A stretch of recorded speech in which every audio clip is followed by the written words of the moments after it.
Greetings, people of the internet. This is Cardiax, and today is another video. And this one is actually for my friend's book. It's another illustration for her, and it was a doozy.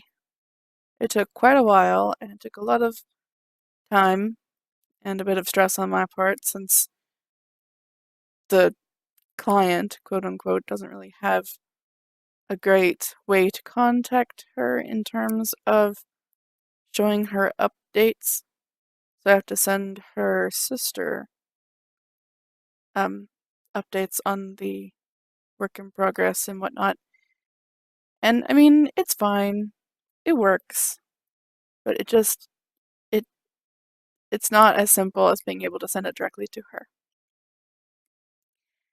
Anyway, and there were also a whole lot of tweaks I had to make. It felt like I was constantly fixing something, which again is fine.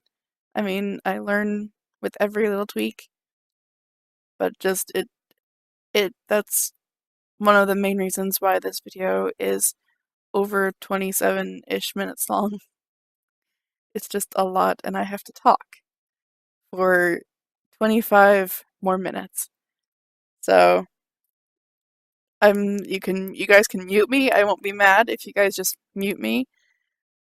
But, I just wanted to let you guys know that this is a long one. And probably the other illustrations I do for this book are going to be long too, because there's a lot of details put into these. Yeah, so one of the interesting things to do, though, is that I don't think I've ever done an illustration with 3 people, like 3 humans in it.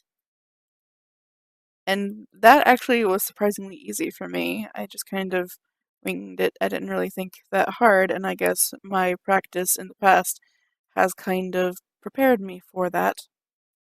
One trouble I had, though, was trying to get the sketch right in terms of the axe that Terrence is holding, or will be holding, because I've never really done a pose like this with a character holding an axe above their head, about to swing it on somebody in front of them. So I actually texted my brother, and I asked him if he wouldn't mind, and if he had time, if he would please get someone to take a picture of him mimicking this pose. And as I thought, one of the hands should be above the head instead of behind it, so I fixed that, and yeah. One of the problems I was having, though, was trying to get the hands right, because specifically the left hand, the one that's the one that is more foreshortened, I wasn't entirely sure what side the thumb would be on, so I was constantly putting my arms behind my head to figure out which side the thumb would be on, and I discovered quickly that it would stay, it would, how do I say this?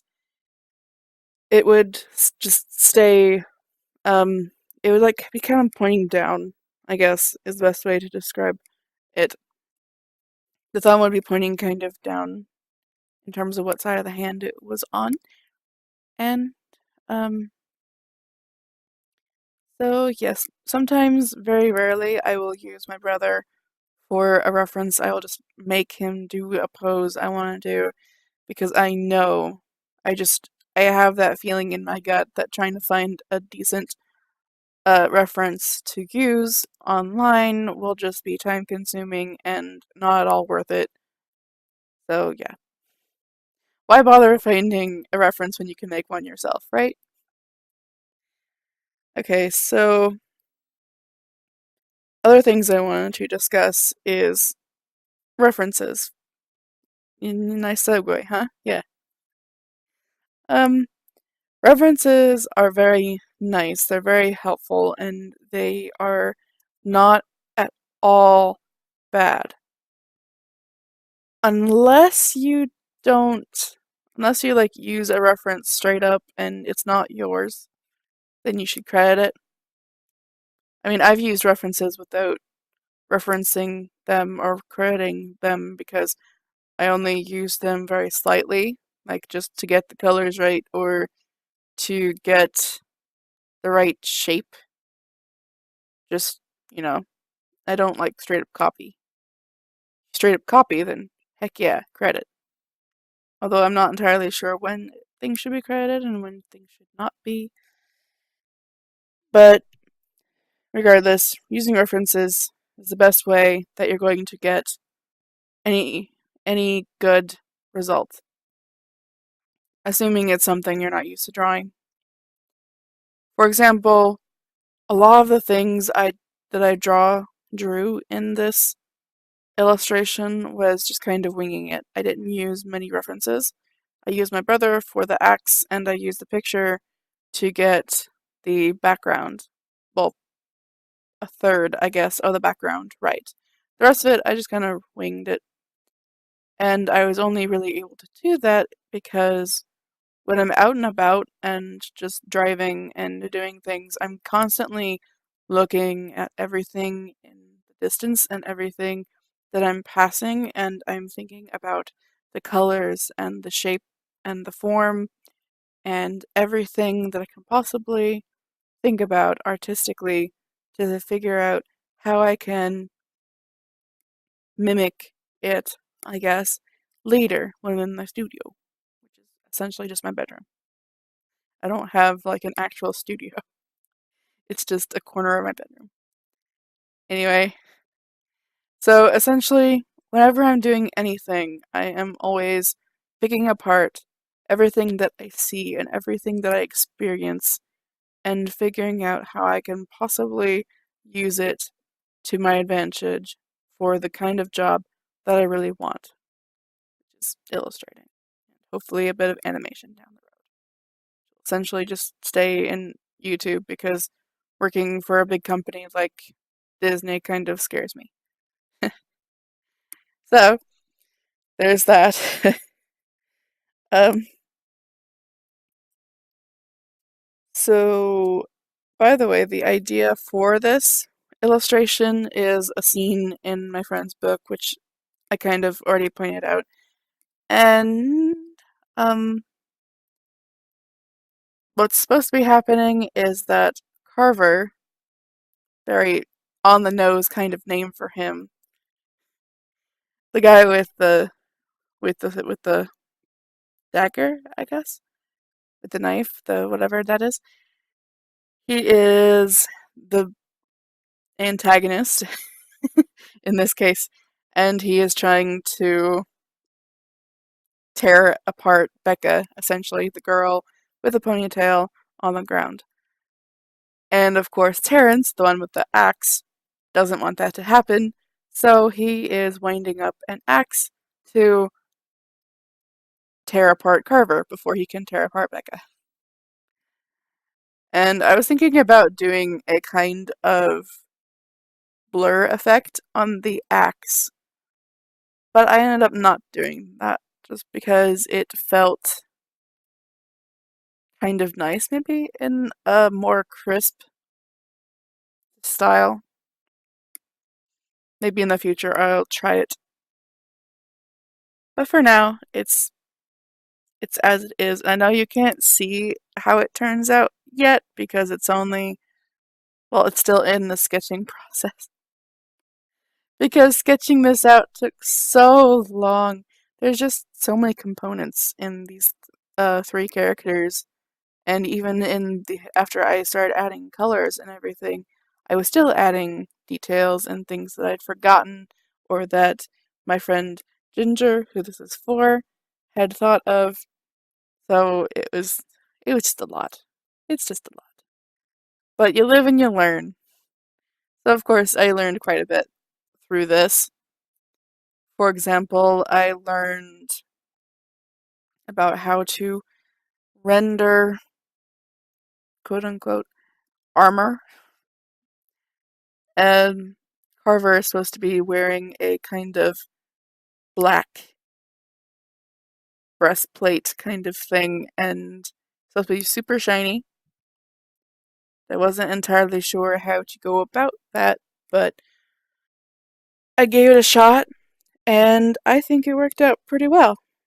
So I hope you guys agree with that. If not, then, let me know in the comments, maybe? I don't know.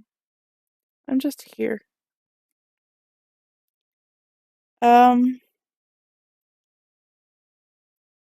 Backtracking to references a bit, it kind of annoys me a bit when people think that you're not allowed to use references because, I mean, yeah, I may be picking apart every single thing I see to figure out how I can use it later, but, I don't always see everything when I'm out and about. For example, an axe. I mean, I've seen them in other illustrations, so I didn't really need a reference for them, but when I'm on my way to, like, the grocery store, I'm not gonna see, like, an axe on the side of the road. So that's something that if one has not seen enough of before in order to mimic the shape and the color and everything, then yeah, it's okay to use a reference, assuming you do so responsibly, I guess, is the right word. So yeah, be responsible. Don't do drugs. That has a bit of significance in the time that it took to do this illustration, and not in terms of me doing drugs, but I had a conversation with my mom and she got very mad, and that's why I bring that up. I don't do drugs, except for prescription ones. Always have to add that in. I don't do drugs except for prescription. So I don't even want to do those. I hate the medications I have to take. Go into detail about those. Just describing why I don't like them. But I shan't. I shall keep that to myself. The point is that if you need to use reference, then use reference. Don't feel like you have to apologize or anything. Don't feel guilty because you don't know how to render something straight out the gate. If you need it, use it. If you don't need to, great. Then that means you've learned how to draw something. Congratulations. A lot of people want to be like you. I mean, I learned how to draw people without ever using reference, aside from people I actually saw. And growing up, I would often get asked who I was drawing. And I was thinking that they were talking about if I was drawing a character, like from TV or something. But that was never really the case. I never did fan art when I was younger. And, well, I guess I did a little bit. Like, I started hanging out with my first official best friend. The reason why I say official is kind of another story. uh, when I first started hanging out with her, she introduced to me anime and manga, but mainly manga because she would bring her books to school and she would let me borrow them so I could read them. And I liked them and I liked the art because my style hadn't gotten better than that yet.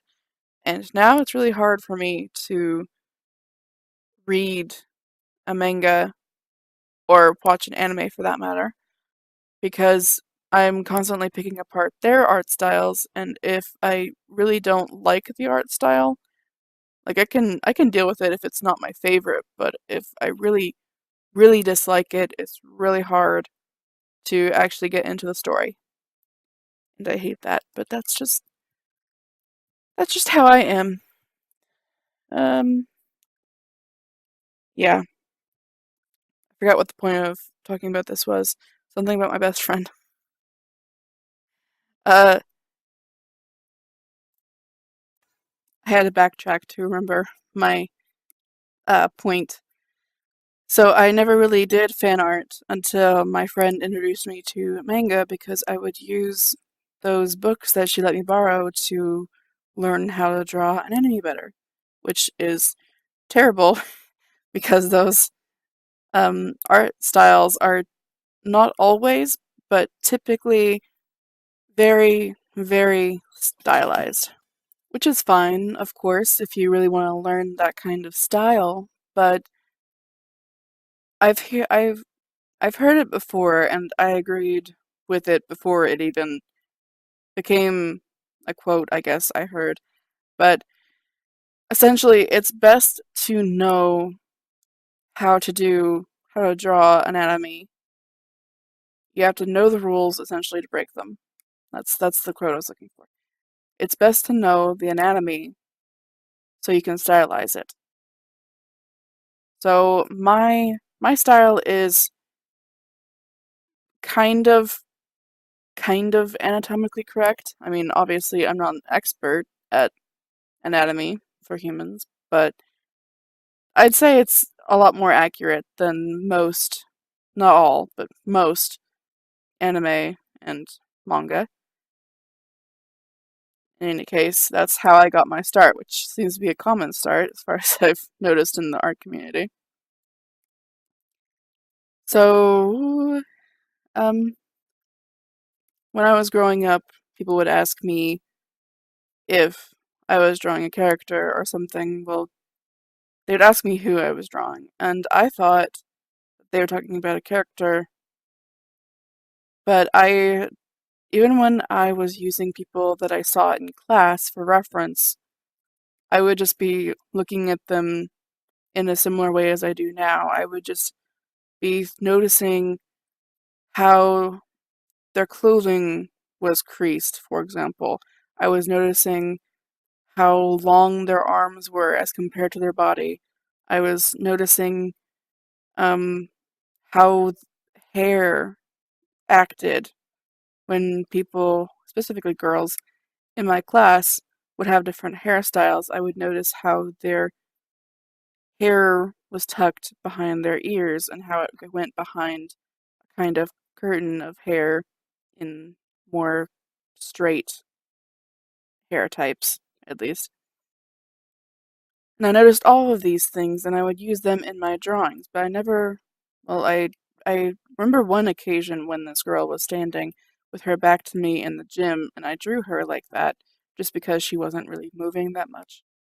She was just talking to some of her friends. I don't remember who it was. It's too long ago. I was maybe like 12 or 13, possibly. Regardless. I very rarely actually used someone as a straight up reference. Like, I didn't try to copy their shape or anything. I would just watch them. I would people watch, and I would notice these things like clothing creases and how the hair sat on their shoulders and things like that. So I was taking those small details and I was learning and I was just drawing girls, yes, but no one in particular, not characters, not actual people, not anybody. So the question of who I was drawing always really confused me. And I feel like it confused whoever asked that too, because I would just kind of stare at them and I forget if I said, I think I just told them the truth and just said that I wasn't drawing anybody in particular. But, you know. I remember one conversation, now that I'm on this topic. I was, like, way back when I drew girls extremely thin, and I want to do a video on this because my character, Severa, is actually a really old character. I came up with her when I was about 9 or 10, actually. Something like that, and I never really drew her, but she was kind of in my head. And she became very prominent when I was around 12, and I started actually drawing her, and I tried to come up with a story for her, which took on very, very many different incarnations. I kept rewriting, and I'd get up to like 1,000 pages of writing.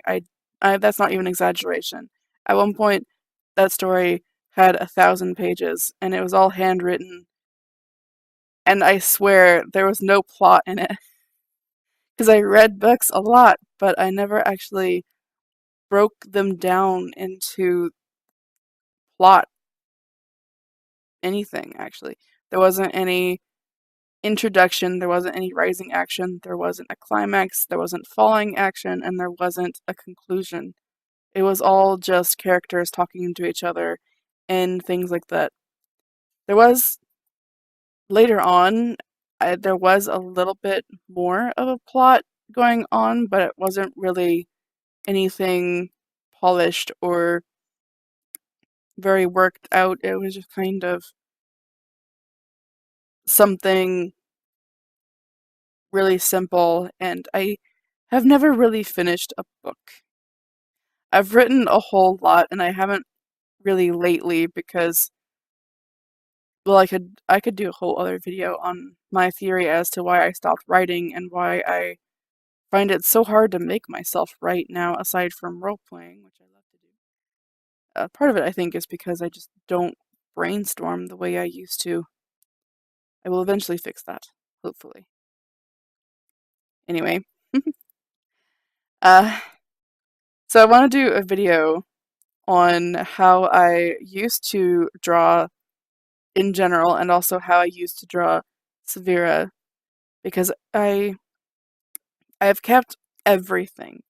Everything I've ever drawn except for a few pages of homework that I doodled in the margins of, because that was always a habit of mine. Whenever I got bored in class and my mind started to wander, I would give my hands something to do so my mind could pay attention to what the teacher was saying, which is kind of a bad thing if you want to progress, because if you do that, then you're not paying attention to what you're drawing, and you can't figure out what is good and what is bad about your drawing. So it's hard to improve because you're not paying attention.